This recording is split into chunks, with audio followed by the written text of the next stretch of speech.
O sige. Come on baby, come with me. Gusto kitang makaday. Hello mga katek, meron tayong bagong dating Toshiba no display model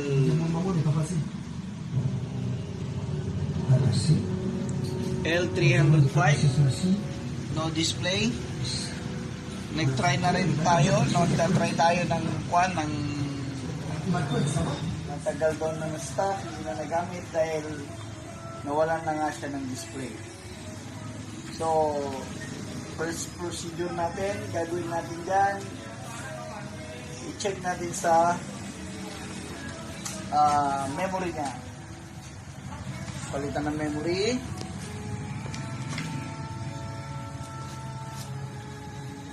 Okay. Palit ko, tingin ko yun. Saksak, panibagong memory. Testing natin. Dito, power on. On na siya. Check natin kung lalabas ang display.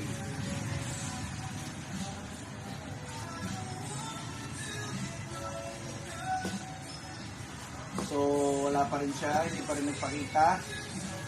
Palitan natin yung isa pang memory. Another memory. Ito.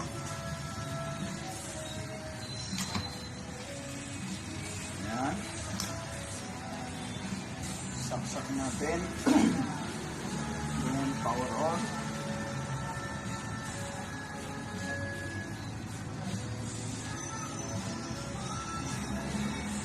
Wala pa rin nagpapakita ng display. So, ang gagawin natin, baklasin natin at check natin sa loob.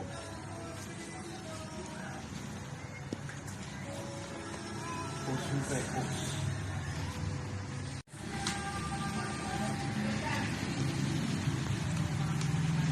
Balin na ka, i-post yung suka.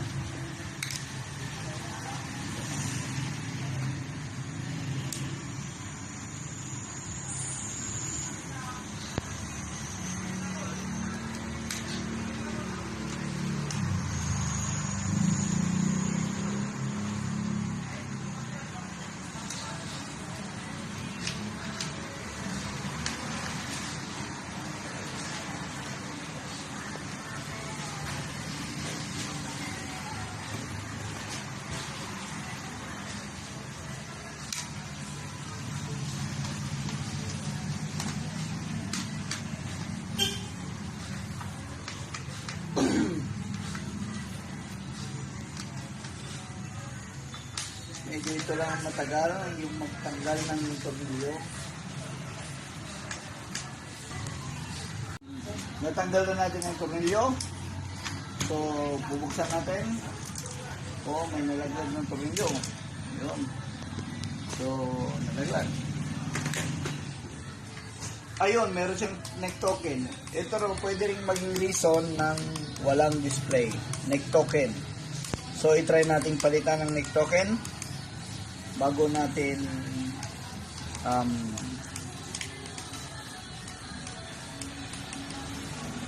pagpatuloy ang pagtitest. Post.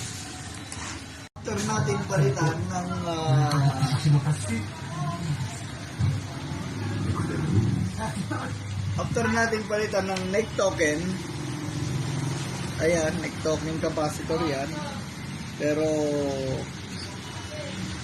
pinalitan natin siya ng ganitong capacitor. Okay, non-polarity. So, ayan, testing natin siya kung mag-display na.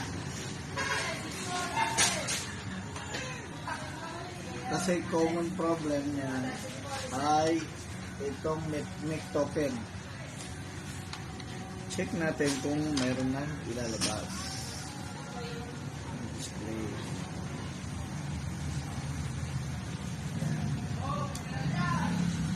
Yan, ayaw na mag-on. Yun, nag-on. Yan, nag-display siya. So, success tayo. Neck token ang naging problema niya. That's all. And don't forget to like and subscribe to my channel. Okay? Ox Channel. Araw-araw nagmamay. Aussie, Aussie, Aussie, yeah.